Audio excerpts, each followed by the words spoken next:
Carfax Canada est fier de rouler aux côtés du balado Le Guide de l'auto. Évitez les troubles coûteux et soyez en confiance lors de l'achat d'un véhicule d'occasion grâce au rapport d'historique détaillé de Carfax Canada. Procurez-vous le vôtre à carfax.ca.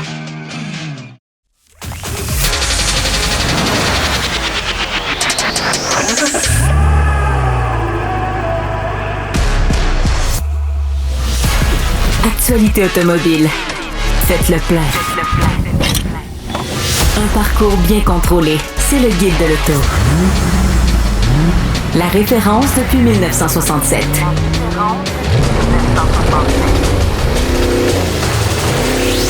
Le Guide de l'auto. Bonjour tout le monde, émission du Guide de l'auto du 21 juillet. Je m'appelle Louis-Philippe Dubé. Je suis en remplacement d'Antoine Joubert là, pour les prochaines semaines. Antoine qui prend une petite pause de la radio. On va le revoir en août. Mais je suis quand même encore bien accompagné avec mon ami et collègue Gabriel Gélina du Guide de l'auto. Salut Gab. Salut Louis-Philippe. On va commencer aujourd'hui avec quelques actualités comme d'habitude, mais également je veux que vous restiez avec nous durant l'émission parce qu'on va avoir une entrevue fort intéressante avec Guillaume André de la compagnie Ingenex à Trois-Rivières, qui est une compagnie qui spécialise dans la bonification de performance pour les véhicules Tesla. On le rappellera, des véhicules qui sont déjà très performants. Ensuite de ça, on va parler, Gabriel, du Goodwood Festival of Speed qui est en Angleterre, qui s'est déroulé en Angleterre. Tu étais là la semaine passée, je suis très jaloux. Ouais. Et puis en plus, il y a quelques émissions de ça, j'étais très jaloux que tu conduisais des Jaguars. Puis là, je suis encore plus jaloux parce que tu as conduit des vieilles Jaguars à Goodwood. Donc, on va parler de ça. Entre autres, oui, effectivement. En fin d'émission, on va jaser de ça. Donc, sans plus tarder, les actualités, parce que c'est pas parce que l'été est arrivé que ça roule pas dans le domaine automobile. Gab, il y a un an de ça, un petit peu plus qu'un an de ça, Ford annonçait des investissements massifs dans son usine de Oakville en Ontario, dans le sud de l'Ontario, une usine qui a assemblé les Ford Edge, Ford Windstar, etc., toutes sortes de véhicules.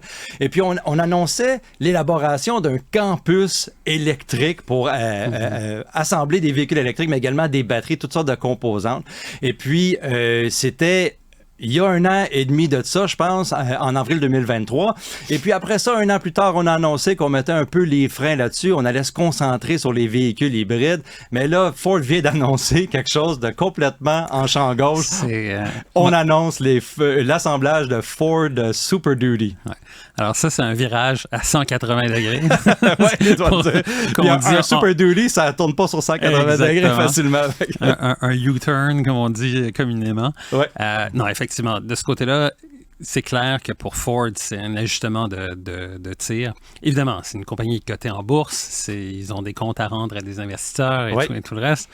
Et là, ils se sont aperçus très clairement que la demande pour les véhicules électriques n'est pas vraiment ce qu'ils pensaient ou ce qu'ils anticipaient. Et ça les force à rajuster le tir. Mais ce qui est aussi... en fait, ce qui est un autre facteur aussi qui explique pourquoi ils veulent faire le Super Duty du côté de l'Ontario, c'est parce qu'à l'heure actuelle, les deux usines où ce véhicule-là est produit aux États-Unis tournent à plein régime et ça ne suffit pas à la demande. La demande est très forte pour ce type de véhicule-là. Et donc, ils en ont construit, je pense, 600 000 dans ces deux usines-là au cours des 6 premiers mois de 2024. C'est énorme. Et même là, c'est pas assez. Donc, de produire ce véhicule-là aussi à Oakville, ça leur permettrait d'ajouter à peu près 100 000, je pense, 100 000 exemplaires de capacité. Donc, c'est vraiment un gros facteur. Mais ça...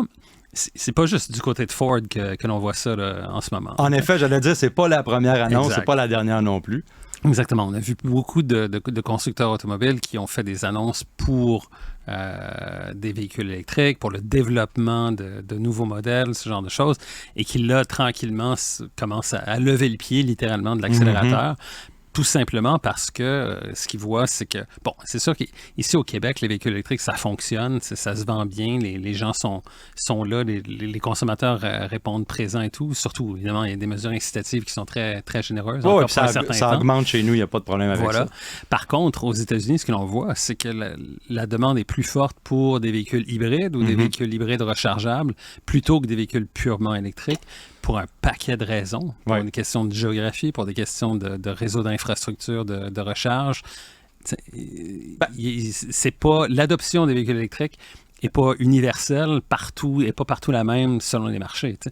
Les véhicules électriques aux États-Unis, c'est la côte est, c'est la côte ouest, puis c'est à peu près tout. Dans le centre, il n'y a pas grand-chose qui se passe là. Puis aussi, il y a le facteur politique. Je peux pas m'imaginer aussi que sans ça, les décisions ils ont un impact politique dedans parce que on sent peut-être un peu la soupe chaude. On va se le dire, le temps avance. Il y a des bonnes chances qu'il y ait un gouvernement républicain qui rentre aux États-Unis. Les politiques républicaines sont un petit peu plus... axé sur le pétrole. Axé sur le pétrole, on va le dire. Je regardais le colistier de Donald Trump, J.D. Vance, qui, lui, a déjà introduit un projet de loi au Sénat en 2023 qui parlait de subventionner les véhicules à essence et diesel à la place, de prendre les subventions des électriques et les donner en subvention diesel et à essence. Donc, c'est tout un autre marché qui risque de se retrouver là. Puis je pense que les constructeurs commencent à sentir un peu la soupe chaude. Je dirais, on a des gros projets d'usines de batterie, des gros projets d'usines d'assemblage de véhicules électriques, mais il faut faire attention parce qu'on ne veut pas se faire prendre. Là. Oui, d'une part. Et d'autre part, aussi, il ne faut pas perdre de vue que ces compagnies-là sont en affaires pour faire des sous.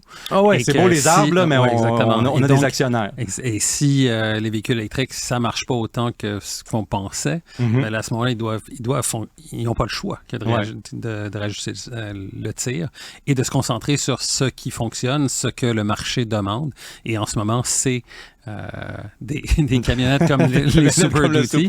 Même si Jim Farley, il n'y a pas si longtemps que ça, était sorti d'une grande déclaration selon laquelle les consommateurs nord-américains devraient réajuster oui, c'est vrai. Puis on devrait regarder plus du côté des petites voitures, mais Ford n'a plus de petites voitures dans son portefeuille. Ouais. Donc, et l'argent parle. Et voilà, exactement. Donc après cette annonce-là, on a également les annonces de Nordvolt, BMW, Volkswagen qui ralentissent un peu. Nordvolt qui est une compagnie qui a investi sur la rive-sud de Montréal, mais qui a grandi extrêmement vite dans les dernières années. Et puis là, maintenant, ils avaient des contrats avec des constructeurs pour livrer des batteries. Les échéanciers ne sont pas nécessairement respectés, donc on ralentit. Ça ne veut pas dire nécessairement que les contrats sont perdus ou que l'usine ne sera pas développée, mais quand on combine ça avec des annonces comme ça, on voit un peu qu'est-ce qui se profile à l'horizon. On voit clairement, là, à l'échelle mondiale, là, qu'on s'enligne vers une surproduction de batteries, semble-t-il, pour ce que le marché est capable d'absorber.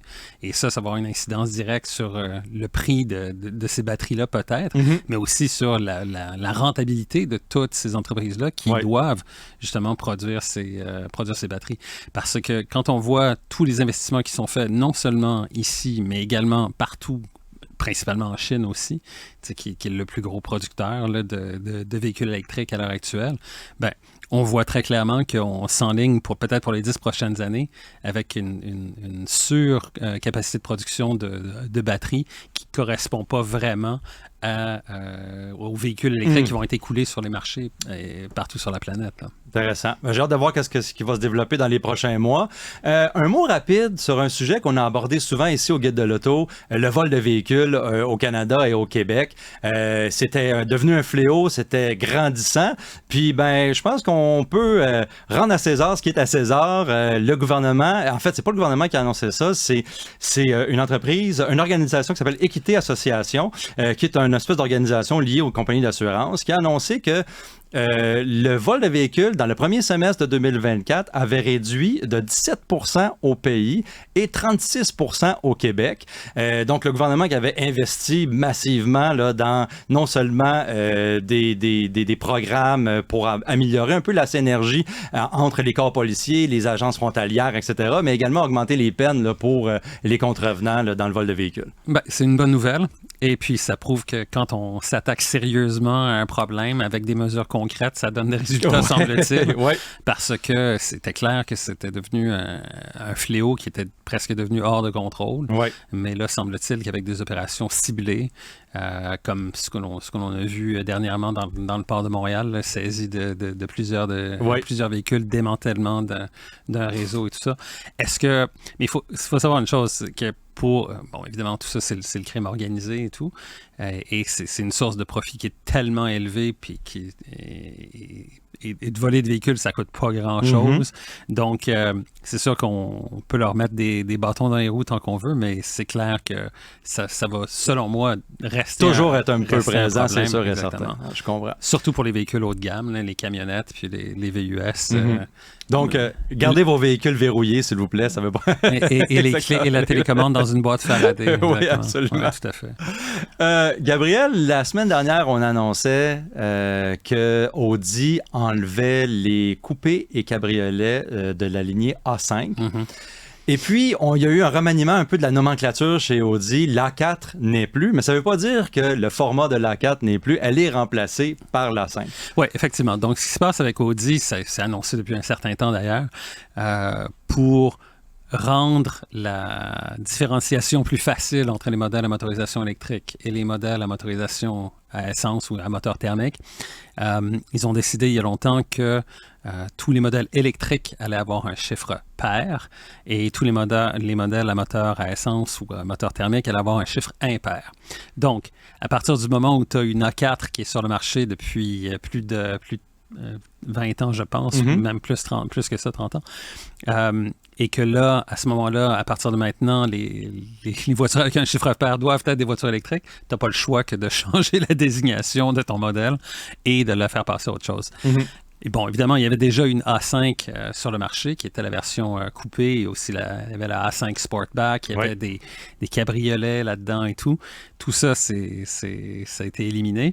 Et là, maintenant, on va se retrouver avec une A5, une nouvelle A5 qui est en fait la remplaçante de la A4 en configuration berline. Il y a aussi une configuration Avant, donc familiale, mais ça, c'est pour les marchés européens. Évidemment. Et d'autres marchés. Nous, on n'aura pas ça parce que les Américains n'en veulent pas. Parce qu'on aime les utilitaires. C'est un air connu. Ça, c'est clair. Si les Américains n'en veulent pas, nous, on n'en a pas. Ouais. Donc, mais ce qui est intéressant de cette nouvelle A5, c'est que, bon, évidemment, elle combine un petit peu les caractéristiques de la A4 et de la A5 que l'on connaissait, c'est-à-dire que la nouvelle A5, c'est une configuration à haillons.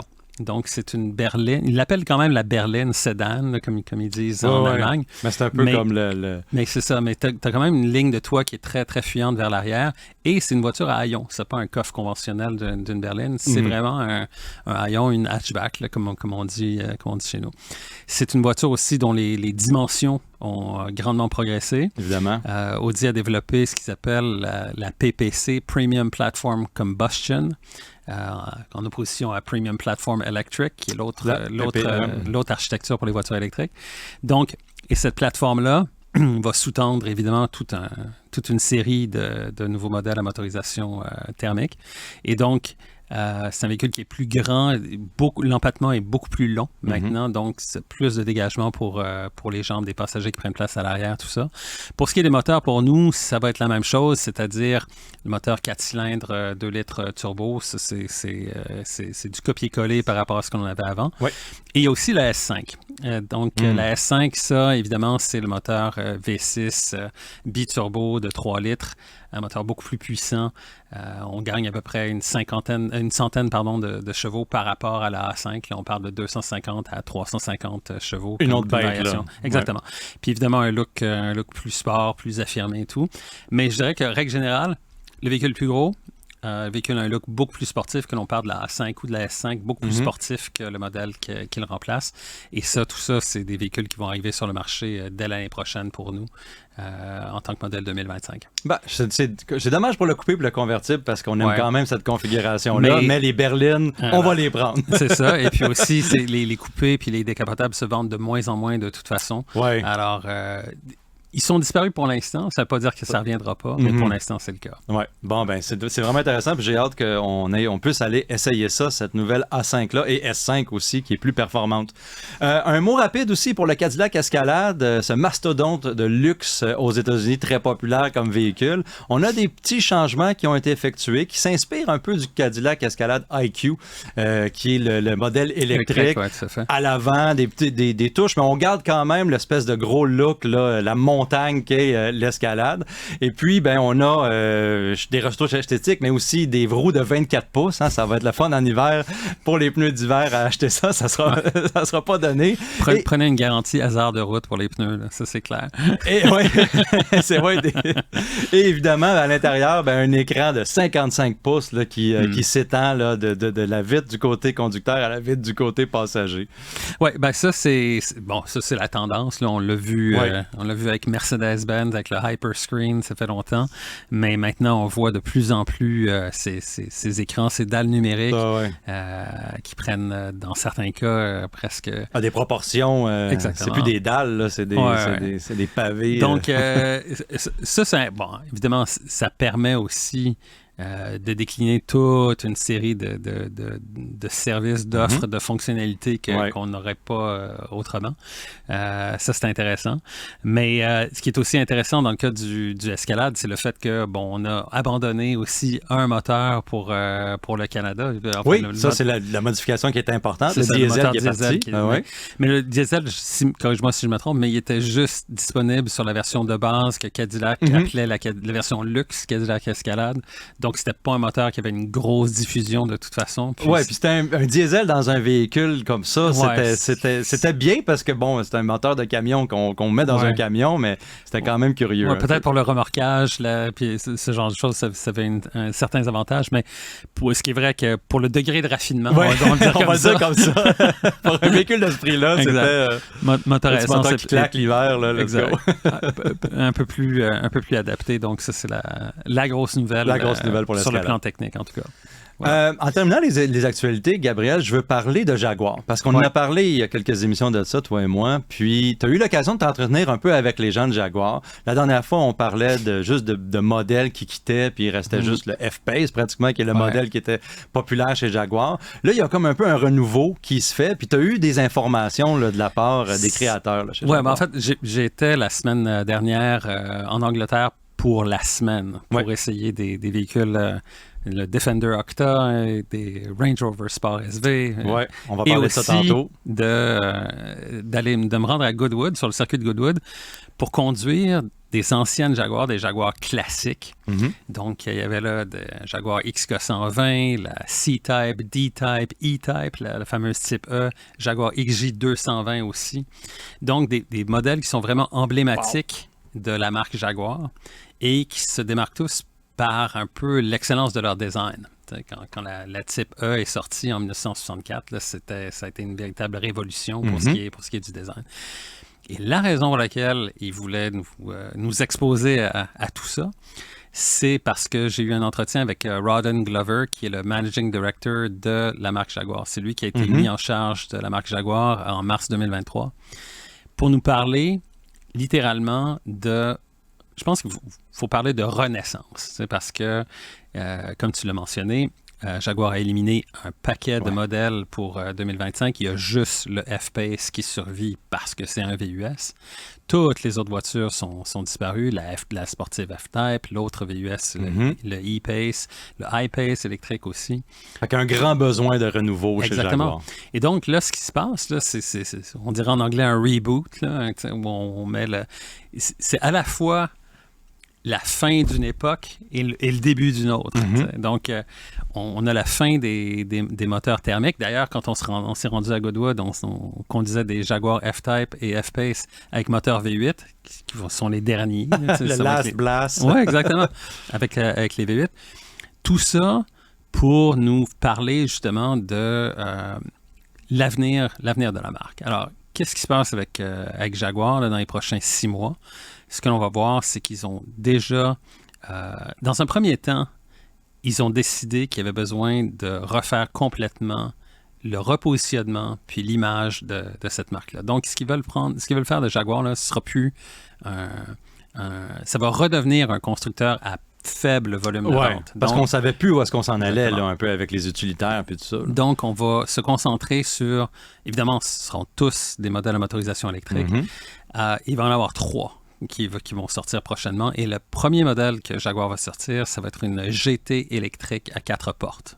Donc, c'est très intéressant, ça. C'est pas... c'est pas un utilitaire. Non, c'est pas... c'est ça.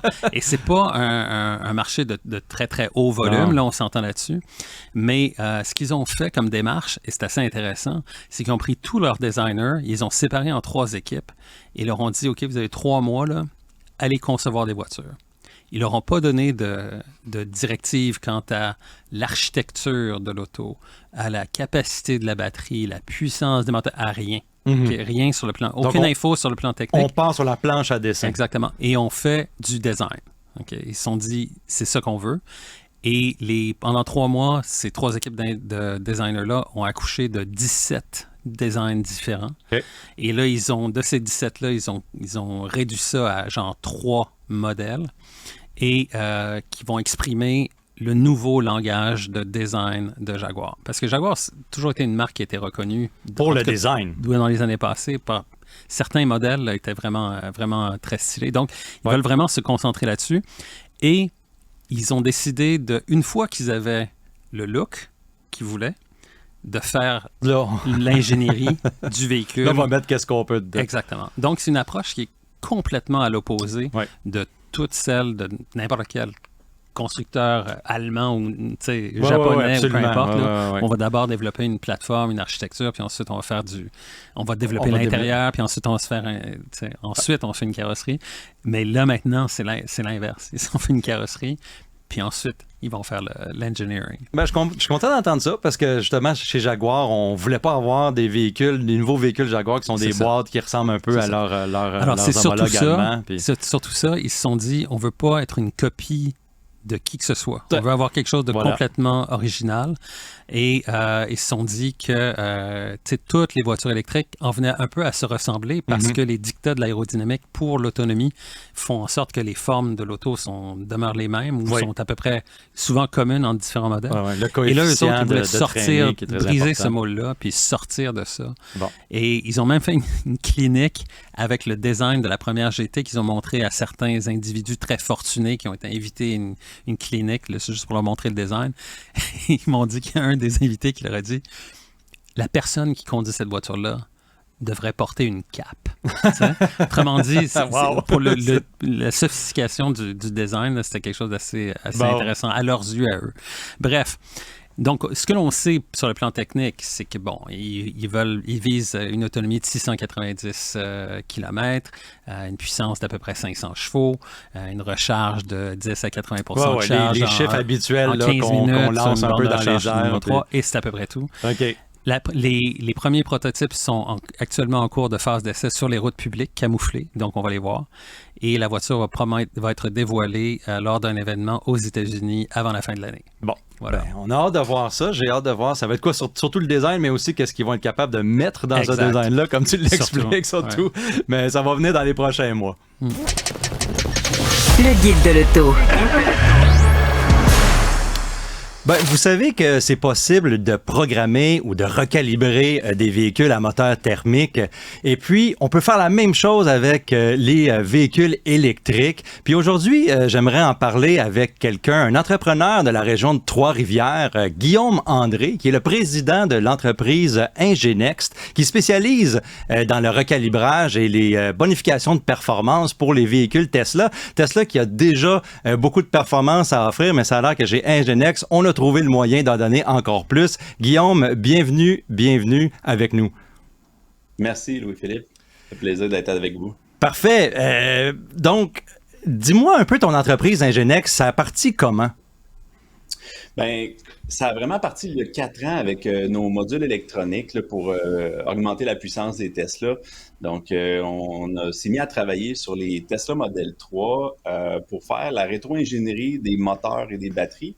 Et là, on a trouvé une façon d'avoir un peu plus de contrôle, puis d'être capable d'augmenter la puissance, de changer un peu la configuration du maximum de puissance qu'on est capable d'aller chercher. Donc, c'est par hasard en travaillant sur la rétro-ingénierie de moteur-batterie. Et là, on a lancé une ligne de produits, des modules Enginext, les Boost 50 et le module Ghost, qui ajoute de 50 à 150 HP. Donc ça, on recule là 4 ans. Là. OK.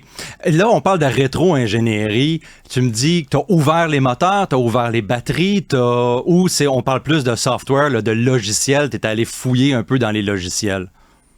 C'est plus dans les logiciels parce que, OK. à la base, ce qu'on voulait faire, c'est faire un contrôleur de moteur-batterie. Donc, c'est être capable de réutiliser ces composantes-là, le moteur de Tesla 3 arrière, jumelé à celui avant en option, et la batterie pour être capable de mettre ça dans à peu près n'importe quel véhicule pour faire des conversions électriques.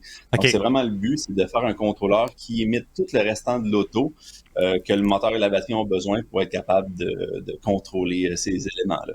Puis, toi, dans le fond, c'est ça, t'as bâti, tu voulais sortir le moteur, la batterie, le contrôle pour être capable de le mettre, de le transplanter dans d'autres véhicules. Alors, en rentrant dans le logiciel pour être capable de délivrer un peu le fonctionnement, la puissance, c'est là que tu as été capable d'ajuster des paramètres puis de créer des nouveaux calibrages pour avoir un peu plus de puissance, c'est ça? Oui, exactement. C'était vraiment ça. On s'est aperçu justement qu'il y avait plus de puissance disponible que ce que Tesla permettait. Donc là, ça nous a permis de faire la même chose sur les autos, d'aller chercher plus de puissance. Donc, c'était 150 HP, ça paraît vraiment beaucoup. Puis c'est aussi la courbe là, de livraison du couple qui est vraiment plus agressive. Donc, l'utilisateur voit tout de suite une différence. Puis ça, c'est il y a 4 ans. On savait pas si Tesla allait barrer ça. Ça n'a pas été long. Tesla ont réagi après 1 mois seulement. Ils ont envoyé une mise à jour pour contrer notre modification. Mais on a fait une autre modification, après ça, une autre mise à jour de notre barre. Puis après ça, depuis 4 ans, on n'a pas eu aucune autre contre-attaque, on va dire, pour notre modification. Fait que je pense qu'il y a quand même un esprit de c'est cool, modifier des véhicules, on peut laisser faire ça. Donc, on est chanceux depuis 4 ans, là, ils nous laissent faire les modifications. Mais justement, je vous écoute et puis je me pose la question. Par exemple, si un propriétaire d'une Tesla actuelle, modèle 3 ou autre modèle, vient vous voir puis décide justement d'augmenter la performance de sa voiture, est-ce que ça a une incidence sur la garantie du véhicule de Tesla? Parce que je sais souvent que quand on fait des modifications sur un moteur à essence, par exemple, d'une voiture conventionnelle, ben souvent ça a des incidences justement d'annulation de garantie ou de problèmes à faire des réparations par la suite. Est-ce que c'est le cas avec vous? Ben, ça peut, tu sais, comme n'importe quelle modification sur un véhicule, que ça soit la peinture, les roues, les freins, à peu près n'importe quelle modification peut altérer la garantie. Ben là, après ça, c'est juste d'y aller intelligemment puis de pas se faire prendre. Hein? Ah ouais, c'est ça. Ben, c'est ça, nous, nos modules, ce qui est intéressant, c'est qu'on c'est facile à retirer. Ça prend comme 2 minutes à enlever. Si on a une réparation, à les faire sur garantie. Mais même, j'ai des clients qui sont allés chez Tesla puis que Tesla ont juste retiré les modules, les ont mis sur le banc passager. Puis, sur plusieurs milliers de clients, j'ai jamais eu aucun client qui m'a dit que sa garantie avait été affectée à cause d'un module de modification. Donc, je pense que c'est quand même assez toléré ce genre de modification-là, en tout cas pour l'instant. Ben, c'est inoffensif en tant que tel parce que moi, je me rappelle, j'étais dans cette industrie-là, dans une autre vie, puis c'est sûr que quand on faisait des modifications au Mass Airflow, puis pour truquer au Mass Air Pressure, pour truquer l'ordinateur du véhicule dans les moteurs thermiques, ça venait un peu à l'encontre des lois environnementales parce que justement, ben, on mettait des composantes sur le moteur, on devait lui donner plus d'essence pour qu'il y ait une meilleure combustion, on lui donnait moins d'essence, fait qu'on changeait les paramètres de ce véhicule-là, ce qui n'était pas tout à fait légal, mais là, avec les moteurs électriques ou les véhicules électriques, c'est totalement inoffensif. Tout ce que ça fait, c'est arracher des pneus, là. Exactement, ouais. On réduit vraiment le temps de vie des pneus, ça c'est sûr. Puis, ben, c'est ça, justement, en n'ayant pas c'est pas comme enlever un catalyseur ou enlever, justement, les systèmes d'antipollution des diesels, que ça, c'est très nocif. Donc, l'électrique, c'est ça, on va juste utiliser plus de puissance. Donc, ça, un peu comme un ordinateur, on va overclock, utiliser plus le processeur plus rapidement, il va surchauffer plus rapidement. Okay. Donc, c'est sûr que peut-être sur la durée de vie long terme, va peut-être être affecté. Mais à date, ce que ça nous démontre, c'est que ces moteurs-là et les batteries sont vraiment faits pour délivrer beaucoup de puissance. À qui vous vendez? Est-ce que vous vendez juste au Québec? J'imagine que vous vendez aux États-Unis également. Jusqu'où ça s'étend, là, Ngenext? Très loin, ben au Québec, on n'en vend pas énormément parce que le plus gros marché, premièrement, c'est les États-Unis. Sinon, le deuxième plus gros marché, la Corée du Sud et la Chine, l'Asie, c'était un très gros marché pour nous. OK, Sinon, intéressant. un peu en Europe et ça ressemble pas mal à ça, mais une plus grosse partie aux États-Unis. Bon, là, on a eu des améliorations à la Model 3, un véhicule que tu connais très, très bien, avec le projet Island, là, qu'on appelait jusqu'à l'an dernier, mais maintenant, c'est la Model 3 2024. J'aimerais ça savoir, qu'est-ce que tu penses des modifications qui ont été apportées? Parce que toi, tu as tellement travaillé sur les véhicules. Nous, on les essaye, mais on les démange pas, là, pour utiliser ce terme-là. Puis on sent, nous, que ce véhicule-là, il était plus solide, hein, plus solide dans sa conduite, plus on voit qu'il était mieux assemblé. Toi, en tant qu'ingénieur, si on veut, tu as rétro-ingénieré toutes sortes d'affaires sur Tesla. Si tu regardes la nouvelle Model 3, qu'est-ce que tu en penses sur le plan technique?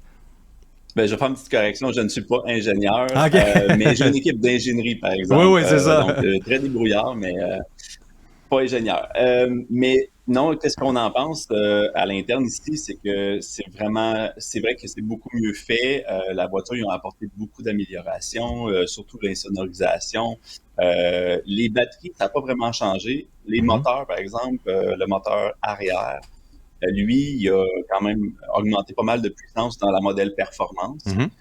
Donc ça va être super intéressant parce qu'on va pouvoir prendre les nouveaux moteurs des Highland et pouvoir les installer dans les plus vieux véhicules pour les maniaques là, qui veulent avoir toujours le véhicule plus puissant. Ce qu'on appelait un swap là, dans le temps. Là. Un engine swap, là, c'est un motor swap là, pour la Tesla Model 3.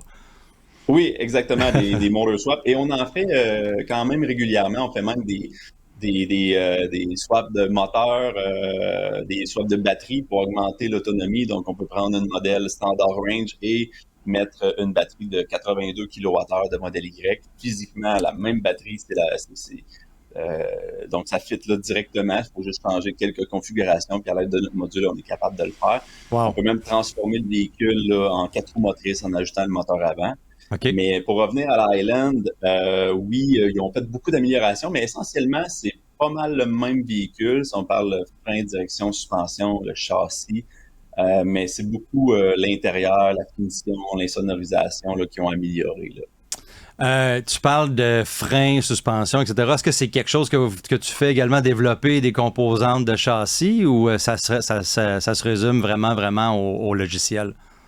Non, on se concentre vraiment sur le logiciel. Donc, logiciel qui va ajouter aussi des fonctionnalités. On a développé au fil du temps plein de fonctionnalités comme un mode de drift. Les gens qui veulent justement l'hiver profiter de leur propulsion aux 4 roues motrices, pas capable de drifter, on a un mode pour ça. Il y a un mode pour l'ouverture de la porte automatique. Il y a un mode de chauffe-batterie. Il y a plein de features très cool là, pour l'utilisateur là, qui est dans notre module. Wow! Puis toi, tu es un peu toujours en veille avec ça parce que Tesla fait des mises à jour infonuagiques. Quand elles rentrent, toi, j'imagine que tu les inspectes, tu regardes si elles ont une instance sur tes modifications, si elles affectent ces produits-là. Puis aussi, si grâce à cette mise à jour-là, tu es capable de faire d'autres choses encore et développer d'autres produits? Oui, exactement. Ça, c'est un défi là, pour nous parce que on est encore les seuls au monde à faire ce genre de modification-là. Puis je pense pourquoi on est encore les seuls, c'est que il faut tout le temps suivre les mises à jour. Il faut être capable quand les mises à jour vont rentrer sur les véhicules, ben être capable de les décoder et inspecter pour être sûr que ça n'a pas affecté notre modification et le tester sur plusieurs types de véhicules parce que bon, Tesla, Model 3, Model Y, qui ont plusieurs versions, la Standard Range, la Long Range, le Perfo, puis justement l'Highland. Donc, puis dépendamment où est-ce qu'il est fabriqué dans le monde. Donc là, on a des véhicules comme l'Highland vient de Chine, pas fabriqués pareil, il y a des modifications qui sont pas tout à fait les mêmes. Donc, c'est sûr que ça peut avoir un incident sur les modules. Puis j'imagine que tu as commencé à travailler depuis un bout de temps sur la Highland. Tu as dû être un des premiers justement à mettre la main sur le véhicule puis commencer à voir. Si tu me dis qu'il n'y a pas eu tant de modifications techniques dessus, ben ça a dû être une bonne nouvelle parce que justement, il y a beaucoup de choses que tu as travaillé dessus qui étaient transposables sur ce véhicule-là. Oui, ben effectivement. C'est sûr que c'était ça, ce qui est intéressant aussi, c'est qu'il y a beaucoup d'informations qui sont publiques en ligne. Donc, le service manuel, le catalogue de pièces et même les schémas électriques ont sorti très rapidement même quand le modèle n'était pas encore arrivé ici en Amérique du Nord. OK. Donc, on a pu quand même étudier avant même de mettre la main dessus puis voir c'est quoi les différences. Là. Donc, on n'a pas eu besoin de le démonter nécessairement. Même si, on a un employé, on est chanceux, on a un employé qui en a une, et on en a commandé une aussi là, pour la compagnie, pour mon partner dans la business, qui lui, va avoir une modèle performance, donc on l'attend. OK. Parfait, c'est bon. Est-ce que Tesla, on sait au début, Tesla partageait beaucoup de ses plans. Elon Musk sortait dans les nouvelles et disait, on sort un peu tous les blueprints, on est open source comme compagnie. Est-ce que toi qui fouilles vraiment dans ces choses-là, est-ce que c'est toujours le cas? Oui, quand même. J'ai des super belles relations avec Tesla et même j'étais à une rencontre avec eux pas plus tard que mardi dernier. Puis eux sont très ouverts à ce qu'ils se développent un réseau d'après-marché, encourager que les garagistes puissent avoir accès à l'information, au logiciel, faire les réparations eux-mêmes, les procédures. Tesla, c'est vraiment une compagnie qui veut vendre des voitures, les livrer, qu'il y en ait le plus possible. Ils n'ont pas un modèle d'affaires de faire du service après-vente hors garantie. C'est pas le modèle d'affaires de faire des profits avec ça. Pas comme tout à fait les concessionnaires. Donc, eux veulent vraiment que l'après-marché, autant la distribution de pièces que le service, le logiciel, tout ça, soit accessible. Parce que justement, tu m'amènes à parler de ça, le marché secondaire. On entend beaucoup des choses sur Tesla, que les pièces sont difficiles à avoir, ça sort au compte-gouttes, sont dispendieuses, il n'y a pas vraiment le même... ça, c'est ce que j'entends, il n'y a pas vraiment la même structure que les autres compagnies au niveau des prix, par exemple, pour les jobbers, là, entre guillemets, les professionnels de l'automobile. Est-ce que c'est quelque chose, là, tu me parles que tu as des bons contacts, puis ça semble être en train de se développer, là, ce réseau-là. Ouais, j'ai même été un des premiers à tester leur catalogue en ligne là, pour commander, que les garages indépendants puissent commander leurs pièces eux-mêmes. OK. Bon, je vous explique. Normalement, un commerçant ou un fabricant automobile va avoir un réseau de concessionnaires, il va avoir des entrepôts. Ces entrepôts-là vont desservir les concessionnaires et les concessionnaires ont des départements de pièces qui peuvent vendre autant aux particuliers qu'aux garagistes avec un escompte. Donc, Tesla ne fonctionne pas comme ça. Eux, ils ont des entrepôts de pièces, mais sinon, ils ont des centres de service avec des départements de pièces, mais c'est uniquement pour servir le garage de réparation des centres de service. Okay. Les garages ne peuvent pas acheter là au centre de service. Il faut qu'ils s'inscrivent au Tesla Parts Catalog. Et là, il faut qu'ils soumettent leur candidature. Donc là, de prouver qu'ils sont en affaires, qu'il y a une salle d'attente, que le garage est propre. Donc, plein de photos pour être approuvés par Tesla. Et ensuite, on va commander nos pièces. Et c'est un véhicule à la fois, donc on ne peut pas commander en lot. Et on va payer le prix de détail. Il y a un seul prix chez Tesla, c'est le prix du consommateur. Mm-hmm. Et en plus, on va payer le transport des États-Unis et on va attendre de 1 à 2 semaines. Donc là, c'est vraiment contraignant. Donc, j'imagine qu'ils veulent le développer, mais pour le moment, c'est quand même un processus qui est différent, là, comme tu l'expliques aussi bien. Est-ce que à cause de ça, il y a des compagnies qui développent des pièces, justement des pièces jobber, par exemple, des pièces de direction, des pièces de frein, etc. Est-ce que c'est quelque chose qui est sur le marché, qui existe en ce moment? Des private labels, là, par exemple, je pense à des compagnies comme Napa, Uniselect, tout ça. Est-ce que ils font des pièces comme ça pour Tesla? Pas encore, mais nous, on a commencé, c'est drôle que tu me poses la question, on a commencé, ça fait 1 mois. OK. On a maintenant une catégorie de pièces neuves sur notre site web. Donc, on s'est vraiment concentré sur Tesla parce qu'il y avait un manque à ce niveau-là. Clairement, oui. On a réussi à trouver des fournisseurs un peu partout on a rentré 250 numéros de pièces de Tesla Model 3, Model Y et un peu de Model S, pour vraiment répondre à la demande des garages. Donc, des pièces les plus populaires, exemple, les knuckles arrière, donc le porte-fusée arrière, très populaire, qui brise quand même souvent. Mm-hmm. On est capable de mettre la main sur des pièces originales Tesla pour $200 moins, puis le vendre $200 moins cher que chez Tesla directement. Donc, c'est super intéressant. On a autant des pièces neuves d'origine avec le numéro de pièce Tesla, tout ça, qui est le même fabricant, et sinon on a des pièces aussi d'après-marché, donc qui est des jobber, comme on dit en anglais, oui. OK. Ouais. Là, ces pièces-là, tout ça, moi, je veux savoir, qu'est-ce que tu trouves qui est... En fait, c'est une question de deux parties. Qu'est-ce que t'aimes moins, par exemple, chez Tesla, puis qu'est-ce qui pète? On dit qu'est-ce qui brise fréquemment sur ces véhicules-là, que tu gardes des pièces en stock ou que tu te retrouves à remplacer souvent?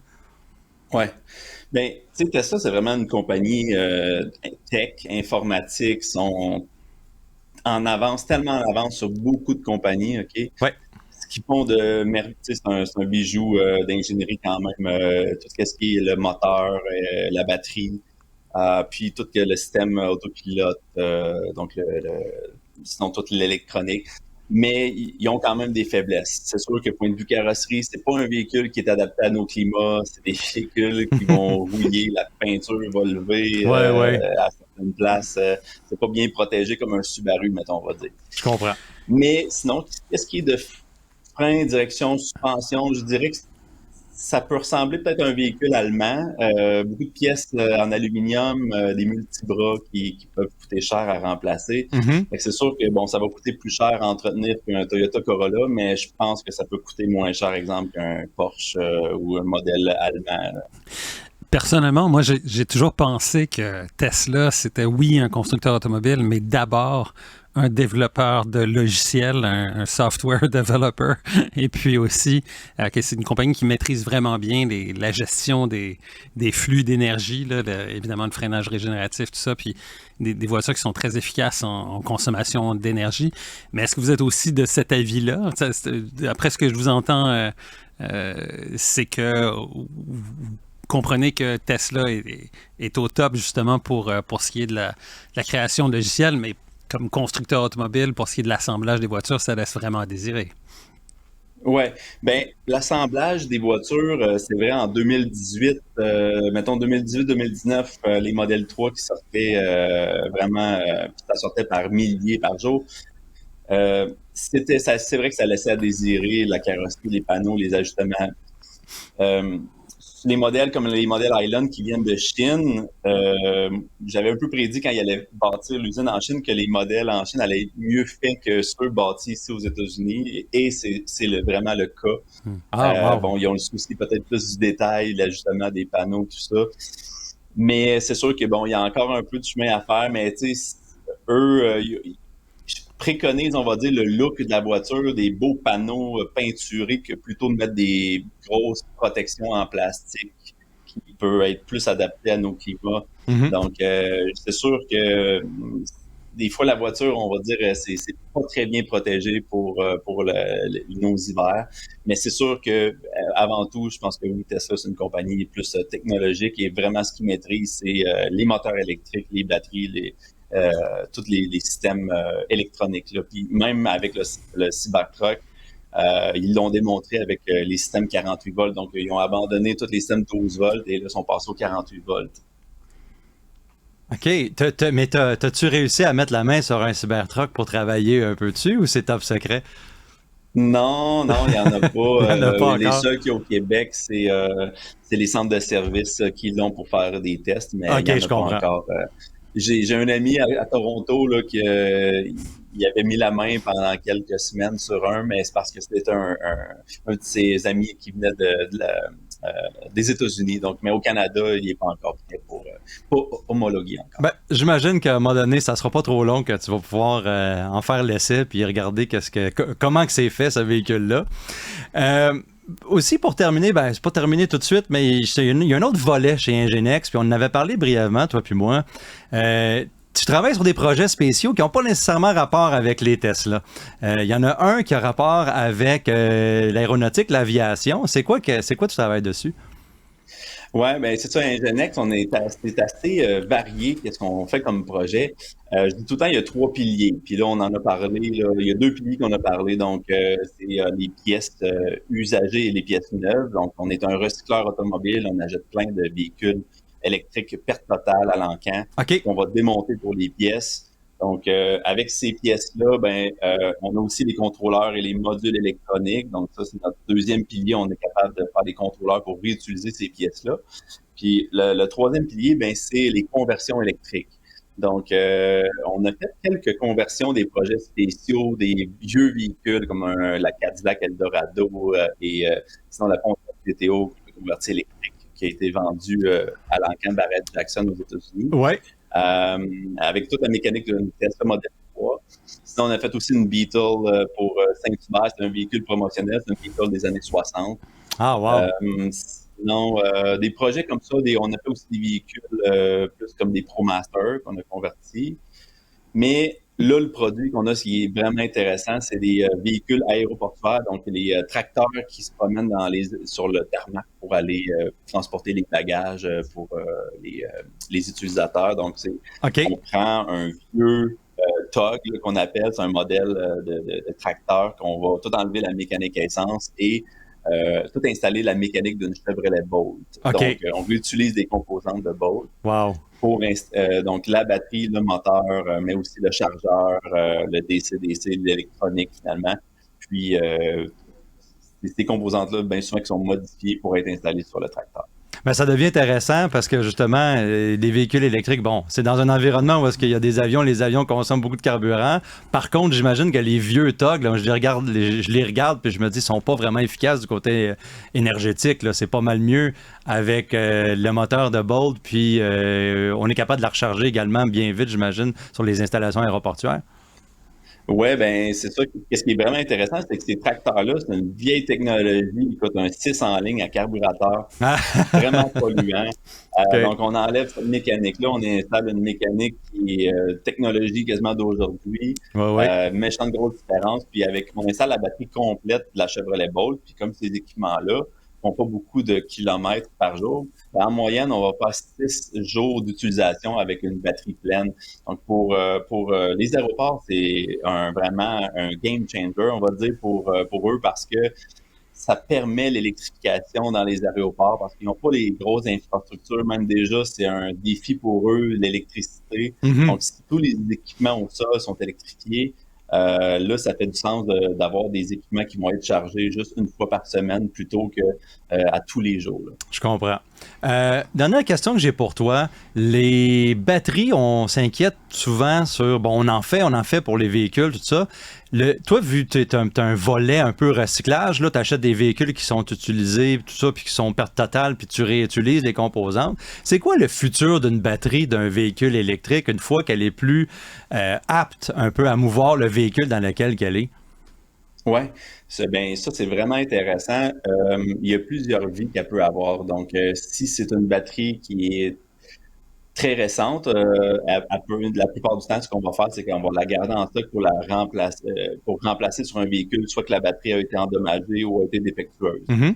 Ça, c'est la première utilisation. La deuxième, c'est que si le véhicule a plus de 150 000 km, la batterie a un petit peu moins de capacité. Mais cette batterie-là peut être encore bonne pour facilement un 10 à 15 ans dans des stations d'énergie. Donc, ça servait comme un accumulateur d'énergie. On pense, exemple, dans un chalet ou des stations off-grid. Okay. Ce qu'on a fait à date, qui est vraiment intéressant, c'est avec la CEPAC. Eux, ils ont des stations d'accueil qui sont complètement hors réseau, donc ils ne sont pas branchés au réseau. Oui, comme dans des zones écologiques contrôlées ou des trucs comme ça. Eux dépendaient de génératrices. Okay. Là, on peut jumeler les batteries avec du solaire et la génératrice, contrôler le départ, l'arrêt de la génératrice. Donc, ça permet de sauver vraiment des dizaines de milliers de dollars par année. C'est vraiment, vraiment intéressant. Écoute, merci d'être venu à l'émission. On a hâte d'entendre parler de tes prochains projets parce que ça a l'air à bouger pas mal chez Enginex à Trois-Rivières. Et puis, encore une fois, bonne chance avec tout. Puis, quand on va voir ces nouveautés-là, sois sûr de nous avertir que quand quelque chose sort parce qu'on va en entendre parler. Merci beaucoup pour l'invitation. Ça m'a fait vraiment plaisir. Merci, Guillaume. Les rudiments, les techniques, les conseils. Attachez votre ceinture, ça va aller vite. Le guide de l'auto. Gabriel, on disait plutôt en début d'émission que tu as été à un événement. Tu as passé la semaine en Angleterre, pratiquement la semaine dernière. Tu as assisté à toutes sortes d'événements dans le cadre de Goodwood Festival of Speed. C'est un événement qui est annuel. C'est pas la première fois que tu vas là, mais là, je pense que tu as essayé un véhicule qui était tout à fait spécial, qu'on a vu un dévoilement, le Land Rover Defender Octa. Oui, le Defender Octa, ça, c'est un nouveau VUS de performance pour la gamme Defender. Alors, donc, on rivalise, on essaie de rivaliser avec AMG, puis M, puis tout ça. Là. Tout à fait. Donc, imagine-toi un Defender 110, mais maintenant avec des voies beaucoup plus larges, des suspensions, la nouvelle suspension 6D Dynamic qui a été développée pour le Range Rover Sport SV, et surtout le V8 biturbo 4,4 litres de BMW, qui a également été utilisé dans le Range Rover Sport SV. Tu mets ça dans un Defender. tu mets des immenses pneus tout-terrain. Et tu crées littéralement une bête qui est capable de faire le 0-100 en 4 secondes et qui est capable de faire du franchissement d'obstacles et qui est capable de rouler à fond la caisse là, presque comme une authentique voiture de rallye. Wow. Alors, j'ai pas conduit ce véhicule-là, j'étais à bord du véhicule pendant qu'un des ingénieurs chargés de son développement conduisait. Et ça a parti très doucement, on fait un truc de franchissement par-dessus les rochers. Ensuite, active le mode Octa, parce qu'il y a un nouveau mode de conduite Octa pour ce véhicule. Et là, c'est parti. On est parti avec 625 chevaux, à fond la caisse, dans la forêt, dans les bois, avec des sauts où le véhicule sautait. Puis Ouais. Exact. Tout à fait. Dukes of Hazzard, là, c'est à peu près ça, mais dans un VUS de 2600 kilos. Et très dispendieux, j'imagine que tu vas nous dire le prix. Oui, tout à fait, parce que ça va être un modèle... et c'est ça qui est intéressant aussi, c'est que les ingénieurs se sont dit, bon, OK, dans ce créneau, on voulait un véhicule qui soit de grand luxe, très performant et très capable aussi, donc capable de circuler hors route, par exemple. Ouais. C'est généralement, quand un constructeur essaie d'atteindre ces 3 objectifs, il est capable d'en faire 2, en réaliser 2, mais jamais le 3e. Mais avec le Defender Octa, c'est ça qu'ils ont réussi. Wow. Parce que le véhicule est comme incroyablement performant, quand même très confortable aussi et capable de rouler jusque dans 1 mètre d'eau, là, comme ce que l'on s'attend là, d'un Defender finalement. Ouais. Mais c'est aussi un véhicule qui est capable de rouler sur le Nürburgring. Alors, c'est absolument fou. Ils l'ont testé sur le Nürburgring et ils l'ont testé en Suède, sur la neige, dans le désert à Dubaï. C'est le programme de développement le plus ambitieux jamais entrepris par la marque Land Rover. 3 ans de développement pour ce modèle-là. Et les premières unités, ils vont en construire 4000 pour la première année de production. Le prix, ça va être entre 175 et 191 000 $, dépendamment si c'est un Edition 1 ou non pour le Canada. Mais là, je te dis des prix à titre indicatif. C'est pas finalisé. Ouais.